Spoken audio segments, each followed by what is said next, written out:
Who's been to Grid before here with us before? A lot of hands. Okay, so here's the deal. Grid is free. Grid is not something we're trying to sell you on anything. We actually had someone last time come in and try to sell people on stuff, and I'm like, no, we don't do that here. We don't do that here.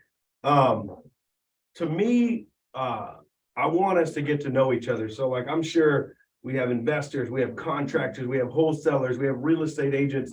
We got people that do everything in the room. And if we can come together and we can share our ideas, we can collaborate, we can build stuff together, we can all improve each other's lives. We don't have to charge to do that shit. And I cuss. If you don't like it, sorry. I'm not really. But overall, it's collaboration. I mean, I think it's a big part of life. I think if you're not building relationships, then you're missing out on just so much enjoyment in life. And if you're not building relationships, you're probably missing out on a ton of opportunity too. So this gives us the opportunity. Number one, we're going to learn, we're going to ask questions where there is no dumb question. Like for me, truly, I believe this. If you don't ask the question and stay ignorant, it's 10 times worse than just asking the question to maybe think that people that you look dumb, but that's not the case. Like just ask the damn question. If you're a novice and you're brand new at all this and you're trying to figure it out, cool, ask the question. Because there's a good chance when you ask the question, somebody who was afraid back there is like, damn, I wish I would have asked that question too. And we're helping each other to grow. As we have the conversation, everything, I would say, keep the questions, like write them down. And then once they get to a point where we're stopping, we'll ask more questions. Then at the end, we're done. We got some champagne to kind of ring in the new year. Just want to toast and kind of do a little bit of tradition. Just have a little bit of fun with it too. Then after that, it's a free-for-all. We just talk and mix and mingle and find somebody new that you can benefit from and you can benefit, and let's all grow together is a really big deal. There should be some chairs in the back. If there's not, I can go grab many more. Are we good back there? There's some over there too, by the champagne. Go post up. Yes. But overall, it's a place of collaboration. So don't let it stop here. When this day is over, we do this the first Tuesday of every month. If you don't know what Texas Tuesday is, today was the day that the foreclosures hit the auction block in Texas. So we kind of made it on this day to kind of correlate with that. And once you leave here, like I want you to go out, like and get to know each other, take each other's numbers, exchange information. One of you is going to come up with a deal that can help somebody else in this room. Don't keep it in your pocket, like push it out there, help each other grow, help each other take it on, and let's all help each other out. Has anybody got any questions before we get started about anything at all? So I'll do just a touch more housekeeping. That is a weird restroom to go in. Odd. Okay. When we're in a room full of people and you go in that bathroom, don't do that. So if you go down the hallway, there's this first big hallway at the end, there's a bathroom. Go all the way to the end of the building, the last big hallway, there's also a bathroom at the back. All that good stuff. We got plenty of water. If you guys want something to drink, just go ahead and help yourself. Just try not to make a ton of noise while we're recording. We do have a live feed going on right now. We push this out. We do record it as well so that we can release it later in bits and clips and other things as well. So yeah, you've been told right now, we're stealing all your stuff. So come on in, grab a seat. There's more stuff in the back. Let's go ahead and get started. So first off, the people that really put this thing on, Devin and Steph, so they work with us and they really like make sure this thing happens every single month, from the marketing to the pieces to everything else that happens. Thank you guys. So tell us a little bit about yourself real quick. I want to make sure everybody gets to know y'all.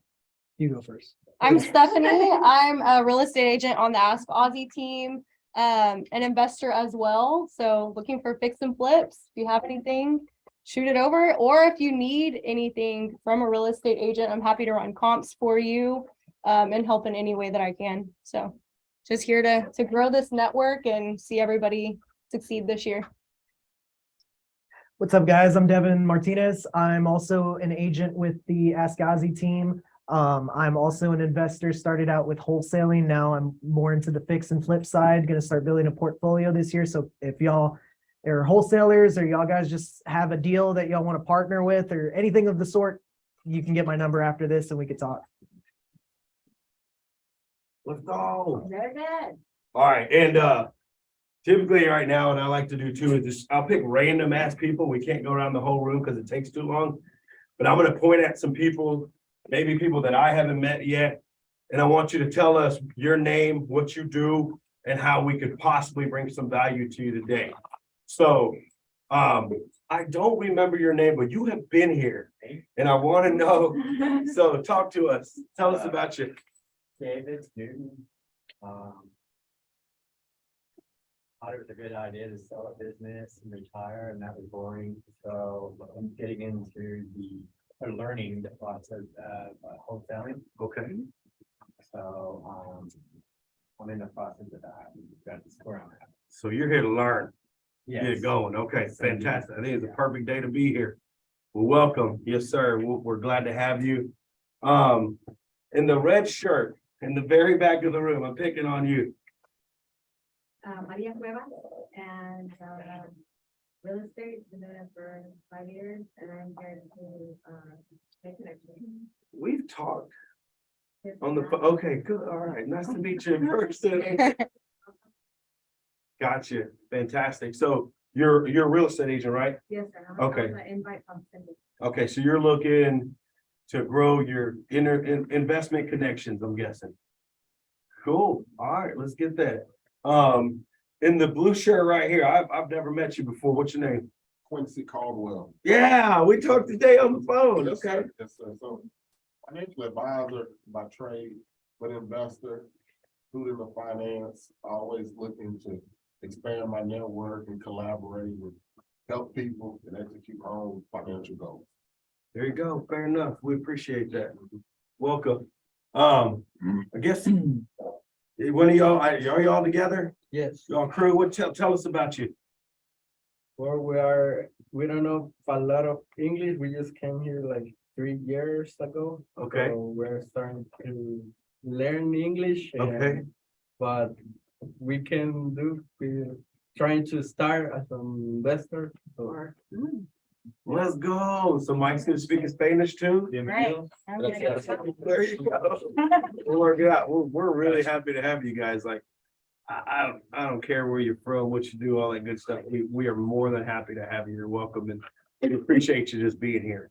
So without further ado, I'm gonna introduce you guys the way I know you, if that's okay. Oh, They're gonna be like, what the hell is he talking about? So, know Julia in the real estate space for almost a decade now. It seems like a long time. It's been a long time. Truth is, I'm always like, why don't you come work with me? Yeah. Let's build an empire together. And I've been chasing her for like 8 years or something like that. And I've just watched her grow. I've watched her in the industry. I've watched her do a whole lot of like wholesale disposition, acquisition, all that stuff. Be a part of different companies where that's the main focus is wholesaling, right? Right.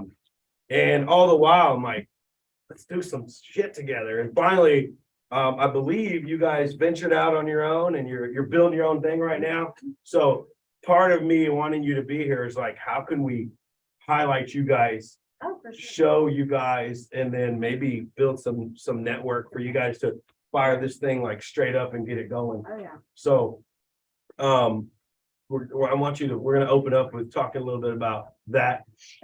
Mike, fresh out of high school, has introduced me at like 19 years old. And, I made him sit next to me and cold call for hours and hours and hours. And I would basically talk a lot of shit to him, pretty much. And like force him to do stuff that he didn't want to do. And, he grew some habits and at 23 now. And you own how many houses and how many flips are you doing at a time? And Any given moment, I have between 7 and 9 flips going. As a long-term rentals, I have a little under 40 units, so like 38, 39 units that I keep forever, Mhm. That's not including any of the flips, so. So what are the goals we talked about this year that you want to accomplish in your business? Big things, I think for me, getting past being able to say that I own a little bit over 100 units is like, super sweet. So I think long-term for sure, I want to have over 100 units. So I got to buy, pretty much 60 units this year to keep forever. And ideally flip a minimum of 30 houses on top of everything else that's going on. I'm an agent as well, so. Gotcha. That's what I So what about you? What's your goal and your focus for 2023? I mean, our goal really is just to get up and running, taking, what we've been doing and what I've been doing, helping to grow other companies, but, for ourselves and, basically just simulate what we've been doing and focus a lot too on our personal portfolios. I think when you're managing such a large team, that kind of falls by the wayside at times and, trying to get that focus back, so me and my husband can, go passive income for the future too. And, we teach, kind of, do what we preach, not just teach it. So just So it's kind like, of, damn it, it's my turn. yes, finding more time for that, honestly. Because all the knowledge and everything's there. It's just a matter of branching off and being able to do that and not spreading myself so thin elsewhere, Mhm. you know. So getting focused on you. There's nothing wrong with that, right? So, so here's the deal. I get real curious. This is very much an outsider. Like I'm an outsider in everybody's life, so pay attention and see what they're doing, all that stuff. But from what I've observed is you're like, you do everything. Like you know so much about the investment world and you've done a lot of it to help other people kind of build their empires. And so in that world, what are all the things that you feel like you're proficient in the real estate investment world? So, I mean, the way I've always pitched myself and done things from day one for me is I want to be a part of whoever I'm working with, their team. I don't want to be just a source for you or anything of that. I want to be reliable. When you call me, you have a question, and it doesn't matter if I'm getting paid for it or not. You want some input, you want some feedback. Hey, I'm going to shoot you straight.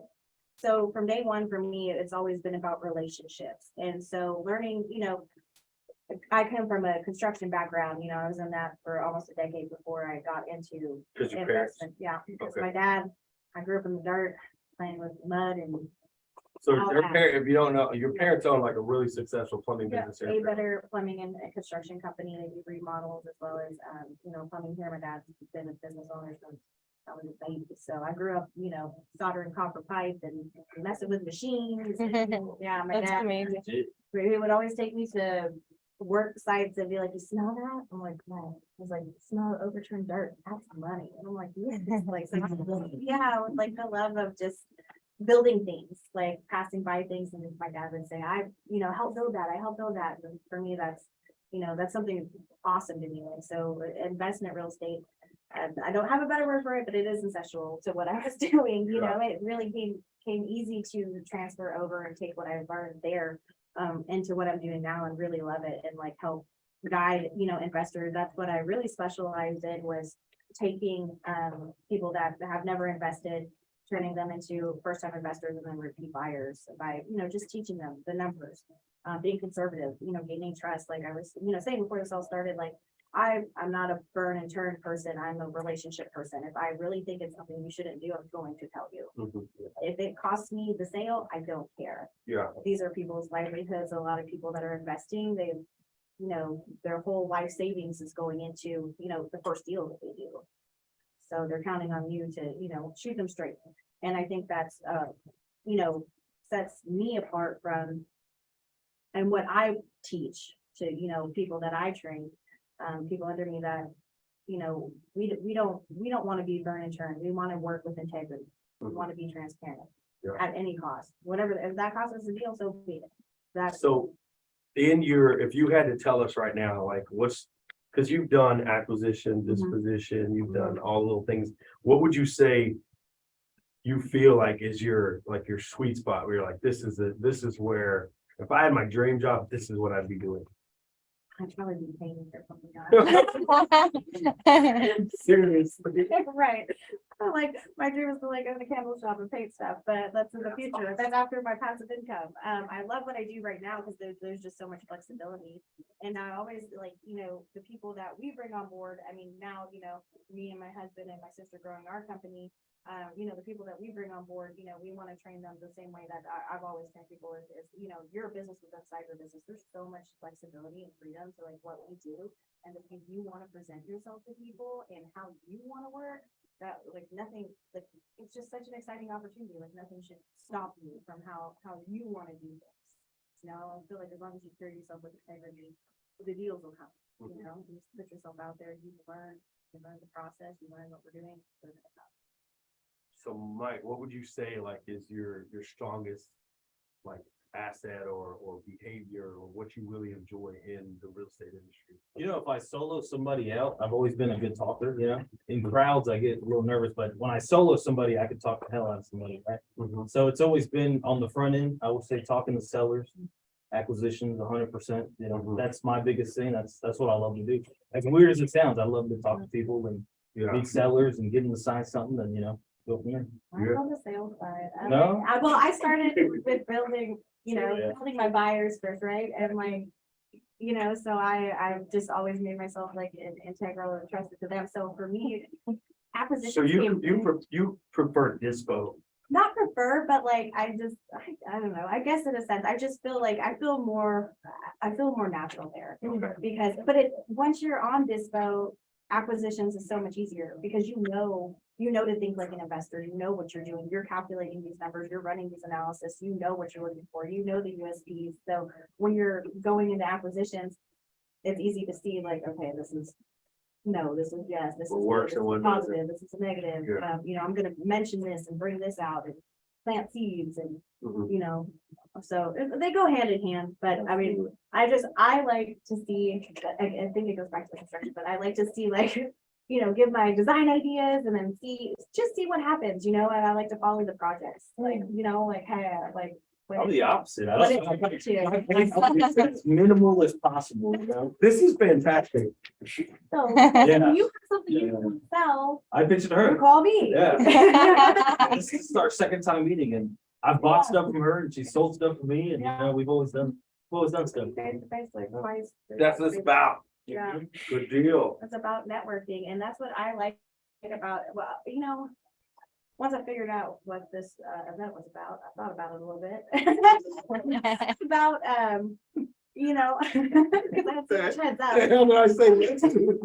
Yeah, but if I had one tidbit, I guess, for, just an overall of the industry and just getting into the industry. The number one thing that I feel like is a downfall or that halts deals and stops flow is greed. Oh, And yeah. it's the inability to work together.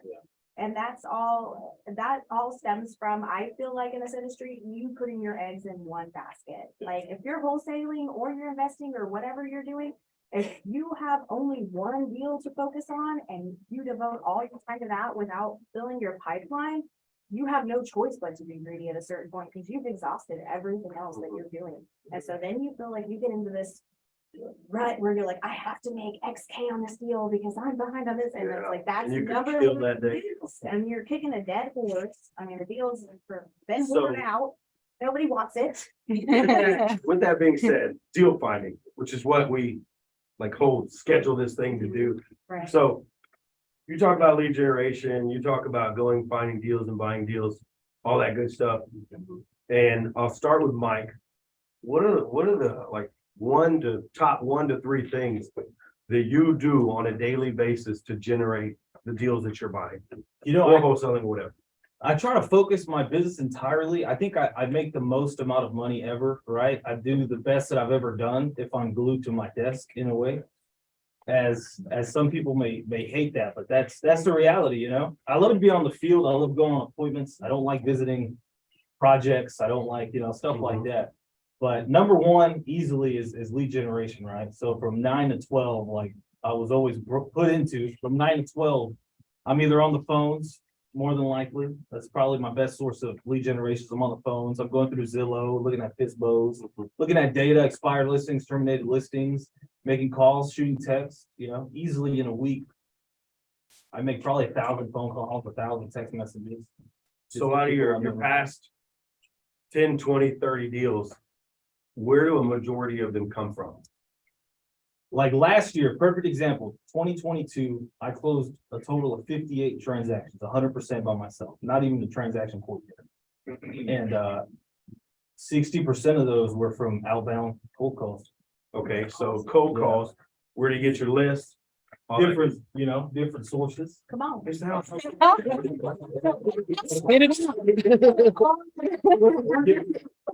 No, I mean, if you think about it, people act like it's a secret, but we're all doing the same thing. Yeah. I'm marketing to the people that she's marketing to, You're right? shifting She's here. marketing. So who do you, where do you grab? Your most common websites, right? List source. Right. Everybody knows list source. Atom Data. I've probably fell in love with Atom Data the past year. Mhm. On the commercial side, there's a bunch of different things. You got Reonomy, right? Which is a very common one that I use a lot. Multifamily is great. Multifamily, commercial in general, land, anything like that. As simple as Zillow for sale by owners. Yeah. Mhm. Something as simple as that. I set an appointment today, right? From that. Low hanging fruit. Yeah, exactly. It's a Yeah. low hanging fruit. And the cool part is I'm licensed. So if I can't buy it for whatever reason, like the appointment that I set today for tomorrow, really, I'm not gonna buy it because he already told me what he wants. I'm gonna say, hey, I could list it for you on the MLS, Yeah, right? Last year I closed 25 transactions, just traditional listings, yeah. right? So it's a good chunk of my business. So- Not really. So So let's- commission. No, not really. So let's, I say, hey, You're you had already agreed to 100, I'll list it at 150, and I'm taking all. as much as I get. So wait, you find the list, right? Yeah, absolutely. Do you pull the data, plug it into a dialer, or you just go straight old school plug like? It depends how I'm feeling, We get them scrubbed or they're already like, you have numbers? Well, Zillow, you don't have to scrub. The person says, here's my number, call. Then you just like go and. Some you don't really have to scrub, some sources. I just pull lists, plug them into a triple line dialer. Yeah. Go at it. So which triple line are you using right now? Mojo dialer, the one I've always used. Mojo's. I showed Ozzie Mojo a couple years ago. It's so crazy. I hate the triple. No, I knew about that. I just hated the triple line dialer. You get on a line and then someone answers the other line and it's like. Round robin, where it leaves the voice. But it dials back automatically though. Yeah, I know. It kind of evens out. So your top sources are gonna be Zillow, expired properties, Reonomy, Atom Data. Source, different source. List source. Okay, so you might want to write all those down if you're not. And then you plug all that data in. Some of them you manually call like Zillow. It's gonna be hard to take all that stuff down. Sorry. Some you manually call, but some you're gonna plug into the Mojo dialer. If you know what Mojo dialer is, you can pull a CSV file from anywhere. You can pop it in, you hit a button and it just starts calling people. Like three at a So you can time. have, yeah, we call it the roulette of real estate. It dials 3 people, picks up one. If one of the others picks up, it leaves like a voicemail type message for them, and you can just keep on hammering. That's who you call too, right? Yeah, so you have everything, like all the data is there. It kind of threw me off. I single dialed, I got rid of the triple Yeah. because I wanted to see the person's information that I was about to talk to for some reason. I don't need to know everything. I just need to know basic stuff. You can see it. Yeah, but it's not like. But full. if they answer, it's the full one. It pops up as soon as Yeah. they answer, their information You're pops. calling them to- Until then, it's these 3 little names and numbers and basic information. Right. So it becomes a little, I just didn't like it. Honestly, I got a book, I printed them all out. And I would hand dial with a pen and I'd just call. what That's I'm how talking I about. picked up my biggest, I like 90 properties in 90 days, know. 92 properties in 90 days. I picked up off of just straight hammering with pen and paper. Not the 90s no more. I didn't, you're a hater. So, So we know where he gets some of his stuff. Where do you feel like your best sources for your deal? honestly, And get into detail. Don't do what he did. Don't got don't make me finish. I think His it's ass. trade secret. So, I mean, I've kind of positioned myself as being a person that is good at disposing deals, right? And, I have a set of buyers, that I've worked with for years and years now, that trust me. Like, if I move a company, they'll straight up be like, I haven't bought a deal with XYZ since you left. Like, I won't, So, for me, a lot of times I honestly get them from other wholesalers who don't want to do this though. So I have, and realtors who don't want to, that work with properties that are distressed, that don't want to do listings. So either or, so I literally, most of my leads are going to be inbound. I do take time to do outbound sourcing, like, I'll do email campaigns. We're getting set up for, do mass text campaigns, which I feel like is like the hottest thing right now. You can, do realtors, you can pull different lists for that. I feel like people nowadays will answer a text more quickly than a phone call. I know I will. So I think that that's a good source to be hitting too, is getting into that. But honestly, mine are all just relationship built from networking, from, hey, like, let's meet, let's connect, you know, hey, what do you have? Because, you know, I'm an investor too, like you, it's similar, like if I'm not gonna buy it, I might know somebody else who wants it, you know? So have you been able, because I know you were with, you were Network when I met you, right? New West. New Western, okay, I get them all. Okay, so New Western, and then you were just with, Brightway, okay. Yeah. And so were you able to take the data with you of those relationships, or was like, So no? all my relationships that I've cultivated were mine. Like I've met these people outside of any business. So I mean, how do you go somewhere and they not have your information? You know what I mean? The relationship is so strong with you, they're gonna Yeah, call like you no I matter what you said, do. they're, you know, and people, you know, people will call you and say, hey, I know you moved and, you know, still want to do business with you. Like I, you know, was always interested in our relationship versus the company's relationship. And I think that making yourself, my dad always told me, like, you got to make yourself Troy Aikman, because if you're not Troy Aikman, what are you doing? You know, Yeah. you got to be that important, you know? So if people are looking at you and you're not the leader, then what, you know, you just make yourself integral. So, I mean, and I think that, you know, again, this has to do with being transparent and honest and not greedy in this industry. There's deals I've made $20 on. There's deals I lost $20 on, Yeah, you know, but like, I'll do them because, you know, hey, my, you know, my they keep buyer, coming back for more. my buyer. It's like the first hit is the cheapest. Yeah. About Yeah, street like people. that. People coming back, They man. keep coming back. Yeah, so I mean, I just relationships are very important to me. People are very important to me. I just, I really, when I started in this business, you know, the company I had worked for didn't have a great name, right? And so I had like an obstacle, even just getting in the door with people, right? So I had to really prove to people like, hey, I'm different. So like, that's me telling them, don't buy this house. That's not a good deal. I don't see that value. You know, something else is gonna come, like, let's sit tight. So So let's talk, your disposition list and your acquisition list are almost like all meshed together at this point, right? You're gonna kind of pull in deals from the same people you might be pushing out to, and it kind of mixes a little bit. they blend, I say they overlap at certain points. And I think that the people that actually send me deals, their list like overlap with me. as Yeah, well. yeah, Like, I I'm, see like, some one of the the same blended- people. Right, exactly. So it's like, yeah, they overlap at a certain point. I try to make a contact one or the other. Okay, it's you're trying to push them in a column. Right, but it's hard, like with somebody like Michael, because I'm like, I know he will buy certain things, right? And then, you know, and vice versa, like I might take down something. So it's hard to keep people in a column when they actually do all the things they say they're So gonna at do, this right? point, what does your, so if you had to pinpoint, how big is your acquisitions list, and deeper in the question?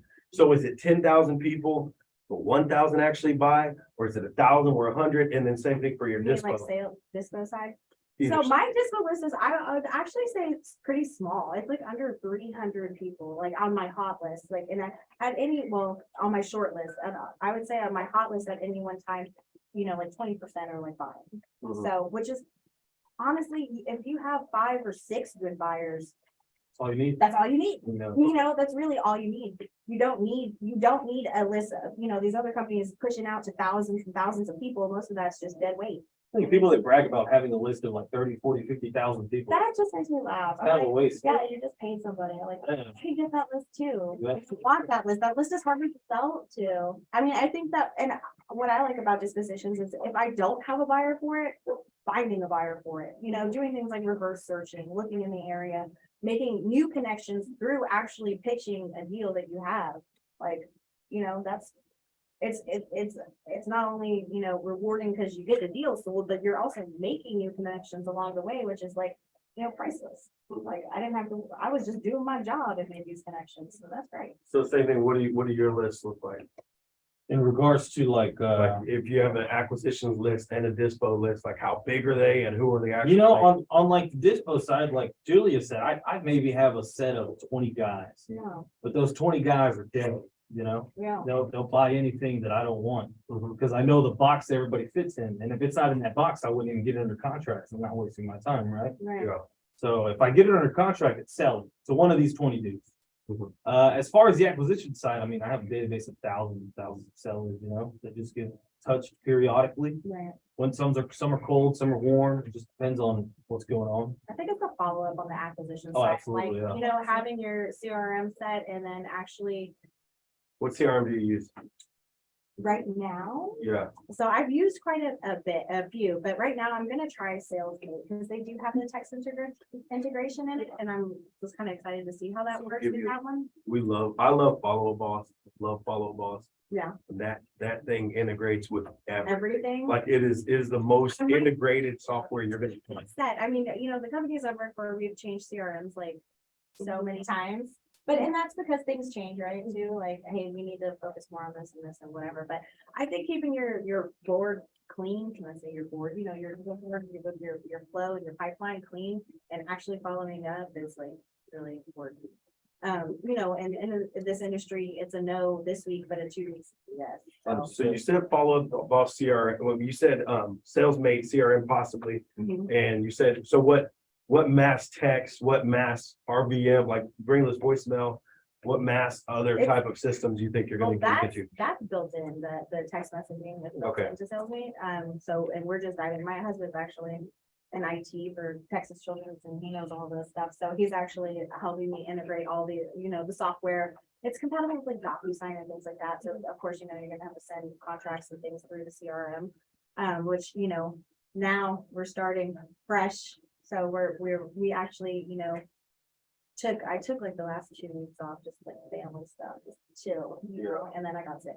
But, so now we're hitting it hard and, yeah, just getting that going. So there's actually, a lot of add-ons you can do, but I think it's gonna be hit or miss, right? We gotta try it. And then if we don't like it, there's. So, I mean, you can have the best CRM in the world. If you're not using it to its competitive, Right. what does it matter? I've seen people use pen and paper and. Oh, yeah.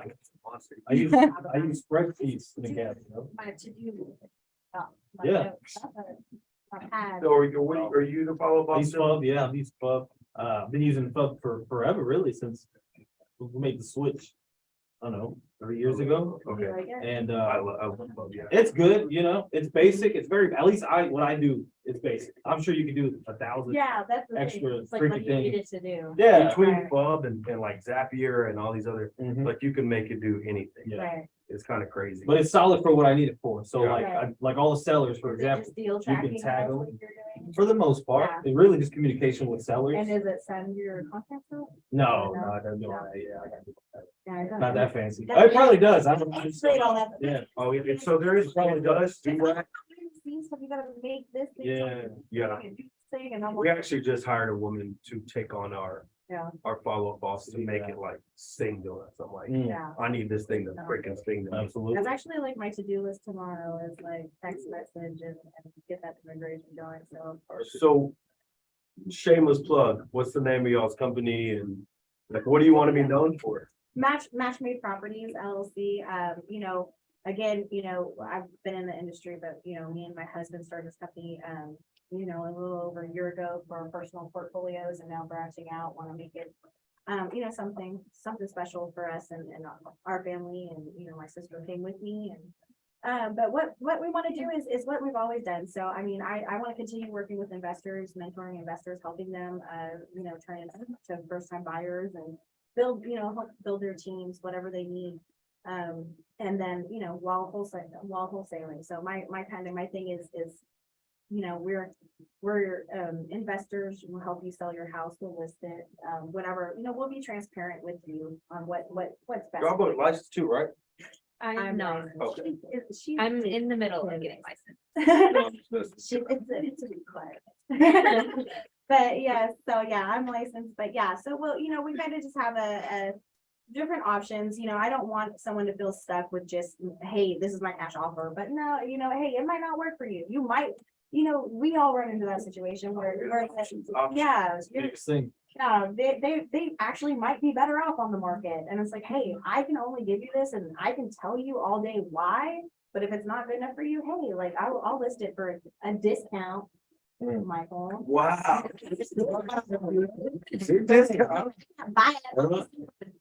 No, and it's a lot of patience to do what Julie is saying, to take somebody that has never done a deal, doing their first deal, is to become a repeat buyer, like, in my eyes, it sounds like a nightmare, you know? Cause I just don't have that type of If patience. you buy a house- I'm just like, do you want it or not? No, it's a lot of gambling. That's, If you- I would imagine. Working with the first, I like, oh, my first year, I did that so much and like, you know, and just build these relationships, but, yeah, you do get to a certain point where you're so busy where you're like, I don't do this because I can't do all of this, because it does get hard. I mean, I worked with a first-time buyer recently. Melissa, Stressful. yes, Melissa has the listing now, because I was like, you missed it. Yeah, it's a little hard when, you know, first time, but you gotta do shit. I mean, like you said, these are people's like life savings. I mean, if you're This not. dude is not very patient. Yeah. No, that's just on my thing, you know? Nothing, Yeah, yeah, Everybody's different. yeah. You're all gonna take your own angle. And so Trying to be patient, but yeah. shameless plug, Mike, your company, what do you want to get out of? I'm Seen Yellow Investments, you know, a lot What does of that mean? Say it again? Seen Yellow Investments. It Okay. sounds exotic, but it's Spanish for fearless. You know, So, you know, fearless investments, really. a line. And I've been well, yeah, it's a lot. Yeah, yeah, it's 2 lions. Funny story where that logo comes from. It's the story of the good wolf and the bad wolf. You know, I'm sure Ozzie's realized. I But did. yeah, I know you did. I know you did. But you know, yeah, so that's who we are. We do a good amount. I split up with Ozzie in business, I don't know, a year and a half ago, I think. So ever since then, it's been blowing and going, but that's CML Investments, that's us, you know. So like, more like investments, like you're just looking to build your. Really, that's it. I mean, it's everything, you know, it's, Right. there's different avenues to CML. So I have the holdings, 2-3 different holdings companies, the main one where the assignments, the flips, Right. the income goes towards, and the holdings are obviously in a different entity. But yeah, it's just a wild mix, fix and flips, assignments, small single families. I buy lots, I buy little multifamilies as well, you know, Yeah. things like I that. think that's too, I mean, I don't wanna be stuck in one Yeah. thing, but also, you know, you need the wholesaling, I feel like, to build capital, and then, you know, that's directly. Tell us about what was your first ever deal you took down personally for you and your family? You know, we partnered on a lot, but like me and my husband, like the first one we did, no. Oh, no, we bought one. Oh, we bought one in Galveston, I think was the first one we did together. And we actually bought it. Nobody wanted it. I could not sell this fucking thing. And I was like going crazy about it. Like I was showing people this house and I'm like, look, let me prove this to you. Like, look at what I'm telling you. Like, I would not, like, I mean, I'm talking to some of my best buyers, like people like will, write Christmas cards too. So like, I'm not messing around when I'm telling you, like, you should buy this. And I was selling this thing for like 99K, like dirt cheap in Galveston on a huge lot. Like, I'm like, someone needs to buy this. No one would fucking buy it. So I'm like, whatever, I'm gonna buy it. So I was talking to my husband. I said, let's just buy this damn thing. Like, I think it's a good deal. You know, I was like, I don't know what anyone's saying. So we bought it. We gave the guy a lease back because he was moving to Louisiana with his dad. He was sick and stuff. And I was like, okay. And he was so sweet. He gave me this mirror, like the first time I saw the house. It was like a shift thing. And like now it's in my bathroom. Like, I love it. I like it so much. So he was just so sweet. Like I couldn't, that's where my downfall and acquisitions is. I can't not buy your house with I like you. I will buy your house. I will just broke buying your house. I lost $13,000 on a house because this guy was sick and he wanted to be with his family. I lost $13,000 and I was like, there was a gift, just go. Right. So I bought the house, we bought the house, we closed on it, and while we were waiting for him to get out, I was like, you know what, like, he had sewer problems, he was, all kinds of stuff down the toilet, it was a septic. So I'm like, let's just get the septic pumped and whatever, I'll throw it, well, I'm gonna throw it, like, I saw your post the other day, I'm gonna throw it on coming soon, as is, see what we fish out here. Yeah. Not do any work to it, see if I can just sell it on the market as is, because I bought it so damn cheap. We sold it for like 134 on the market and I bought it at 80 something. Just like that. And all we did was pay like $300 to clean the something. Yeah. What was- Listen to me. I mean, the first, I guess technically the first ever deal was it was a wholesale deal. I took, it was a single family house in Brazoria, Texas. And that's technically the first one I ever wholesaled, that was And I wholesaled it, fun fact, to the people that I bought the first ever property that I ever bought from, remember the Mexican couple? Yeah, yeah. So the first property I ever bought was a duplex in East Downtown that I still own to this day. I remember And, when you told me about him. yeah, there you go, yeah. Well, I still have that, and the people that sold me that, I have sold this deal to. So like the money that I made from this, I put towards the closing on this, so it was pretty sick, you know? Yeah. Pretty good lined up, but yeah, that was the first one ever, I guess technically it was a single family house in Brazoria. The first one that I bought and kept was that little duplex that I still have. How many times did you try to back out of that duplex? Probably like 17 times, you know? I just kept telling him like, Money don't make. do you feel like this is a good deal? Yeah, but why don't you want to close? Oh man, I'm scared. I'm only 19. I mean, it was terrifying, you know, in my eyes. Right, you know, it's the way you look at the whole assets and liabilities, you were taught your whole life, that's the liability, don't buy it, it's scared, you know, you're dead. At the time, I think it was so scared because I had like, you know, I mean, I was 19, I had like maybe 8 grand in my name. So Best time to do it. Staying at home when you're scared. Every time. Like when I worked for Mike and he's like, I'm gonna buy a new car. I'm like, don't do that shit, man. You Right. don't need a new car. Nobody care about your damn car. He's like, well, I'm gonna move into this house I just bought. No, man. Stay home, get paid. You like your mom's cooking, right? Yeah, stay your ass home, man. Why are you looking out? I have 2 sets of people. I have some, you know, a group of friends I listen to that tell me one thing, and then I have Ozzie, and it's like, man, this dude down, this dude. Like, yeah, that's. Good mentor. So any is like, if you could hand down like a solid piece of advice or 2 or 3 to somebody who's, I don't care if it's flipping, wholesaling, whatever, like that you wish somebody would have taught you, or there's something you learned that is like a game changer for you, what would you tell somebody? I think the biggest thing for me is that if you're completely green, you don't have the slightest clue what you're doing. I would find somebody that you relate to that's doing what you're doing on a higher level, you know? Like when I found Ozzie, he looked like one of my deals, so I related to him. We thought we were gonna drink beer and barbecue. Yeah, and I was like, man, this is the dude, you know? I reached out to him and like one random lady out here, she never responded. And yeah, I just found him and I related to him and I glued myself to him and you know, sometimes he probably didn't want me around, but I would glue myself to him and I wouldn't stop. And I took everything that I can get from him. And I also tried to add value in any way that I could, which I did, you know, I closed a bunch of deals. So it was good, you know, we were both happy, but I would say find somebody that you relate to, glue yourself to them no matter what. That wants to teach you what the hell they That wants to teach you, yeah. Charges put on you with this. Ozzie told me something one time. He's like, you meet some people and they want you to grow. They like, let's say Julie, I want Julie to do amazing. But a lot of people in their mindset, they think I just don't want her to do better than me. And it's like, that's a shitty way to think, you know? So I never felt that with this guy. I would say, find somebody that, you know, you feel like that towards and do that. In 18 years, like all the people I've taught in this business, I want them to outgrow me. And I don't care if they hate me, like, cause there's people like, I think got badass stories about me, I'm sure. But for me, it's like, you went to my school, so whatever you accomplish is a part of my book, whether you like it or not. And I'm gonna own that shit regardless. And it makes, I don't care if you don't ever give me a damn piece of credit. I feel good about my life because of that. Because if I gave you one thing that can help you feed your family better, man, I did what the hell I'm supposed to do and I'm cool with that. So what's your piece? Y'all are both like dead on. I mean, you know, about, you know, success in that aspect. I mean, my thing is, you know, if you're successful, I'm gonna be successful, you know, us together, it's gonna be unstoppable. Like, why not?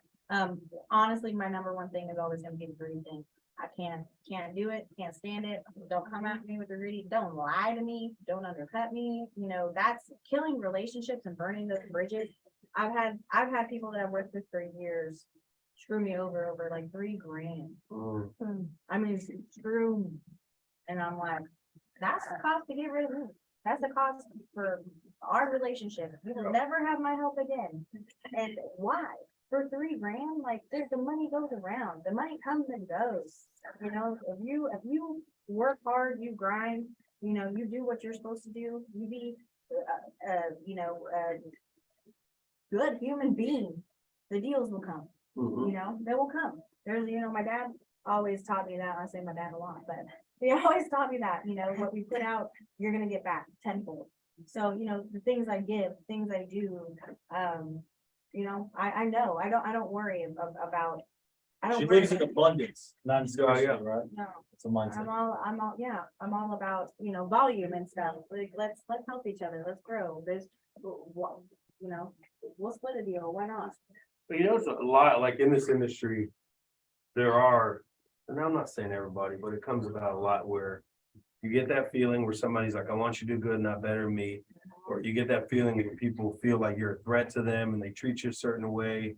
Or, Or they're fake as they, fuck. yeah, they're just not everything they say they are, things like that. And I think, when you come across people that are like, they live in abundance, they don't live in scarcity, when they do the shit they say they're gonna do, and they're not lying about stuff or whatever. And you know that whenever they tell you something, it's the truth, they're not bullshitting you for one reason or another. Right. Like, man, you gotta stick to those damn people, because this industry's full of people that are just Birds full of of a shit. feather, too. That's what I say. Like, who do you want to be known to be around, right? Like, I mean, Good when I go to bed at night. Yeah. I think that's the biggest part about life. thing. Yeah, did you do right by the seller? Did you do right by a buyer? Did you do the best job you could? Did you help somebody today? I mean, that's what it's all about, really. I mean, at the end of the day, we're helping, wholesaling, you're helping a seller out of a bad situation while you're helping an investor, grow. So, I mean, It's about solution. Yeah. I got a house I'm buying right now, probably the worst quarter house I've ever bought. This guy just come a string of bad luck, and I just keep on floating him $1,000 and $1,000 and $1,000. And Sandra, she's like, why do you keep giving this guy money? Like, you can back out this deal and you can lose. And I'm like, man, this is the price you pay to serve God. Like, when it's all said and done, I'm gonna get what I need out of whatever it is I need. But I could lose for like $6,000 that I floated this dude. And every time I'm like, it's gonna be all right. yeah. Like, it's gonna be all right. But then when I show up the check, I'm like, no, screw me. But I have to, when the check hits his account, I have to be okay with never seeing that money again. Right. Because it's absolutely a possibility. So the whole while, I'm just selling myself on, God's gonna do what he's supposed to do. It's all gonna work itself out. Because if my wife here, she'd be like. Right. Right. Yeah, no, I agree with you guys. So. Now, open it up. Does anybody have any questions digging into anything that they covered or didn't cover or whatever? Yes, get it. Okay, you mentioned some of the tools that you use. Yeah, we don't talk about that. What do you use for texting, right? Well, that's what the sales mate, which is the CRM, is supposed to have the text integration built in, from what I understand, which we're tackling now, well, more tomorrow. So it's different CRMs. I mean, honestly, I would just get online and look at various CRMs with text integration. There's different software that you can integrate into CRMs that will do texting. So, I mean. So it's we not use really Text bad. Magic. Yes, I've used text. So we use Text Magic, but if you go in, like with Follow Up Boss, most of the CRMs, you can go to what they call like their API, their integration page. And it'll give a list of all the different integrations that they work with in different realms. So like for RVM, ringless voicemail, if y'all know what that is, it's basically like it shows a missed call, bypasses their ringer and leaves a voicemail. So we can drop like 5,000 voicemails in like 30 minutes. And our RVM system is called Slide Broadcast. How many people you get called back pissed off? I actually. Oh, I don't care. When they come back pissed off, I'm like, but yeah, so people do get upset, but a lot of people are like, yeah. Cause it shows up, so my voicemail is this, so like when we're doing an open house or something like that, I just say, hey, I'd like to give you the first opportunity to pick your neighbor before somebody crazy moves in and mess up your house value. So who do you know that wants to be your neighbor? Cause I'd hate to mess your house up like that. Oh my God. Yeah, so what they do is they call back and they're like, or something like that. Some people are like, take me off your damn list, and I'm like, Okay. well, I don't really have a list, but you want me to take you? I mean, I guess I can figure something Oh out. my for you. God, it's like, this is not a list, I called you on purpose. Yeah, right. I'm down the street, fool. Like, but yeah, so that answers that question. You got another one? No, actually, I actually have someone building a system to add those different apps and take each other. So I was just here. So what, do you know what the base CRM is? Podio. Podio? Okay. We've had used Podio in the past. The reason why I prefer like a real estate based is because I'm telling you right now, guys, the real estate industry on the agent side is light years ahead of the real estate investment side of it. Like light freaking years ahead. So the way that like a follow-up boss or like a agent-based, agent-centric CRM operates is freaking like 10 times better than shit you're gonna get with like Podio or these other ones. Just to be honest with you, testing them all out. Right. And it's because, think about it, how many freaking real estate agents are in the world and how many CRMs are they operating? Like there's so many, it's ridiculous. So they're testing bugs by the second when the real estate investment world is testing it by the month. Right. Like the testing and the debugging is hyper speed in the real estate world compared to the investment world. So if you like, that's why people are shifting like Salesforce, because it's a cross tested system that's used by tons of different like agents and companies and stuff like that. That's why I chose Follow Boss, because I know it's tested by millions. What's the name of it again? Follow Up Boss, we call it Bubs. I think of Boston. Follow Up Boss, boss name. I can't. You had a question? Yeah. The two questions, one curiosity question then. So curiosity, what's the largest deal that you guys have done? Each one of you have done? The second question would be, when you make a decision on when you spend your time, I've heard land, I've heard multi-family, the fix and flip. So where do you spend the most of your time going on? What type of deal? I mean, honestly, I would say, when I'm spending my most of my time on. I mean, I would say single family, honestly, and for me, just because my buyers are gonna be mainly single family, I wanna dodge or get more into the multifamily. And so I've been learning about that. I was actually this past on Saturday. I'm waiting for a response from board. Yeah, so we're trying to Oh, okay. we're trying to get more into that, learn more about, like the classes and things like that, but. I think Mike already took that class. Well, I'll talk to Mike. Which one? Horse. We'll talk later. You get- They're trying to get in that, but, yeah, I'm just getting deeper on there, but, single family for me, I mean, we'll do land deals and everything like that. Land's not like my strongest cup of tea because I don't have a lot of developers as buyers, and when I get a land deal, I have to do more reverse searching and actively finding a buyer as for, like Mike said earlier, knowing what your buyers want and targeting those specific areas, or being within their buyer's box is gonna get the deal kind of quicker, so. Kind of. Biggest deal. Biggest deal, in terms of that I've ever done, I bought a 30-unit apartment building when I was, I don't know, 2 years ago, I guess. 2 years ago, I bought that owner financed. I didn't make any money on that. I think actually like 11 grand at closing. Yeah. So that's the biggest one that I've ever bought, but sold, I just, like money made, Like I bought it. money made, it was, it was an apartment building in Galveston, a 12-unit. So that was, the most money I've ever made in one transaction. I should say that, those are kind of like the two. How much money? What was it? I made 50 on it. That's the most I was there. Yeah, on one deal. I remember. Well, I mean, an investment. Well, and one, Investment you can make. I guess in one assignment deal, yeah, I remember making, Yeah. but I've had a flip, yeah, and a wholesale, yeah. And a flip, you're gonna make, Yeah, and a flip, I made more than that one time. One Yeah. time. Yeah, I'd say about the same. I mean, for me, it's volume. So I don't like go chasing. I'm not a big fee chaser. Like, I mean, if I get a good fee, I'm like, that's awesome. But you have to change. Most of my deals aren't direct to seller because it's, the way that I work. Yeah, so I'm more on volume. So whereas, somebody might hit, 130K fee, I've got like, 4, 10K. 10K fees going. So what, So for me, I mean, I guess the biggest. But that's the smartest move to make. It's Yeah. like what we said earlier. Volume insulates you more from recession Recession. Right. than the big numbers will. Again, my dad always told me that. The bread and butter. Do $1,000 jobs, don't do $10,000 jobs, because you can't put all your eggs in that basket. He said, I'd rather have that going anytime. I was like, Smart guy. yeah, y'all should know. He's great. My biggest deal was a Here, next- pretty next wild one with the storage Right. facility that I bought. Made about $347,000 on that. That's bad. But I chopped that thing up, man. I took land, I broke it off, I chopped it up, I sold it on survey and.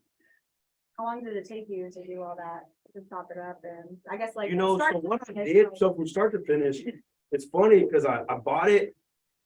I bought it with hard money as my first lien holder position, Mhm, with second lien holder position on seller finance. mhm.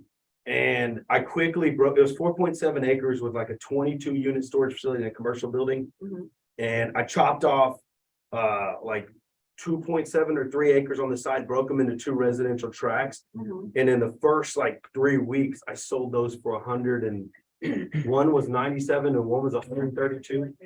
So like 120 something $1,000 I made in my first 3 weeks. But I took part of that money and I refinanced. So I knocked out my first lien holder hard money at 75,000. I took them off the books. Then I refinanced the second lien holder position as in the new first lien holder position with the owner finance, chopped him down about 50,000 and still pocketed almost $100,000 of my own. Then from there, I built up the storage facility and I sold that for about $450,000 on an owner finance to the guy that was renting the front building.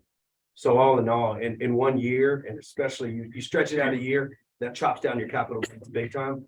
I made $347,000 and I wrote off a bunch of shit in there, a bunch. Right.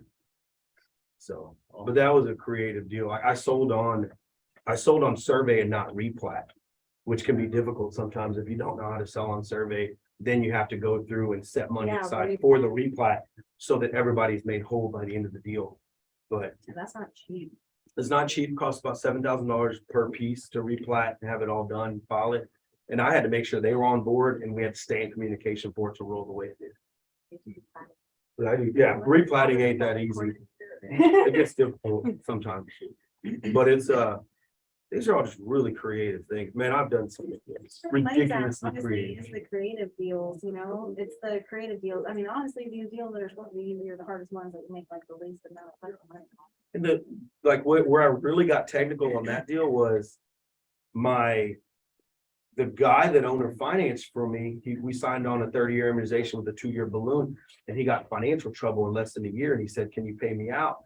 And I said, "Look, I can help you sell your note." So I sold his note for like an 85% of purchase of the total note. And then I picked up another 5% on that note too. Wow. So it's just money Just making made money. money on the deal like 5 times. Yeah, I chopped it and make them. When I think about the craziest deal that I think anybody could do, that's probably the example where I'm like, this shit was creative. Like most people are like, how do you even do that? But it You takes, sold a note. What's yeah. that? How'd you do it? takes risk too, though, like. It was a lot of risk and I was scared. It has to work out, Yeah, Mhm. but in the end, it was fun. Yeah. Bailey Road, I remember that one. That's Bailey, yeah. It was on Bailey, Over here. remember It's a that? little storage facility, yeah. Oh, how funny. Oh, yeah. That's a great deal. Any other questions? Nothing at all, you sure? All right, good.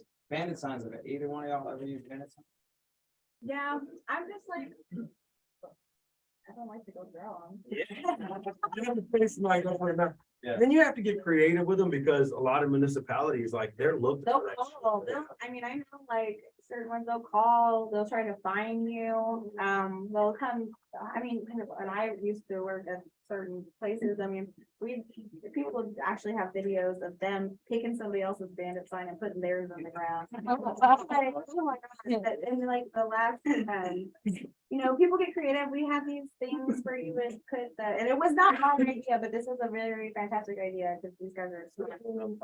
Yeah, like you have this long pole with a stapler. With the stapler, and they're, yeah. like, up on the pole so high they can't get it, so they have to come with, but I don't know, I'm like, people just like sticker houses. Yeah, I right. like the bandit signs, but I just don't, I don't have the, I want more time to do stuff like that. We would Or cover them in to do Vaseline. it. to piss people off, like just. Gasoline on it. The closest thing to bandit signs is like, I had 15 signs made, like actual hard, like metal posts. That was a nice one. So, yeah, so everything that, like every property that I buy, I throw one of those, but it's got my company name. You're like, I bought this. Yeah, and it says, we buy cash, we speak hablamos español. Saw that, yeah. You know, things like that. And that's just on the stuff that I own, so they can't, can't really touch. Yeah, they can do it. Yeah, they can't touch it. Roofers do, roofers. Exactly. When they're changing the roof on someone's house. They'll throw signs on. Yeah, Mhm. I think that's a smart idea. We just made a video about that with him, like checklist, day one, we put a for sale by owner sign and a we buy houses cash sign. You get calls from them. I personally, I have a really good buddy who like, yeah. he does great with Make that. deals on them, but I personally don't, I don't. And Luis makes signs. I do. So if you need signs, man, there's your dude right there. I was like, I feel something here. He's selling. No, she doesn't. Yeah, no, I know. I can talk to you then. Yeah. All right.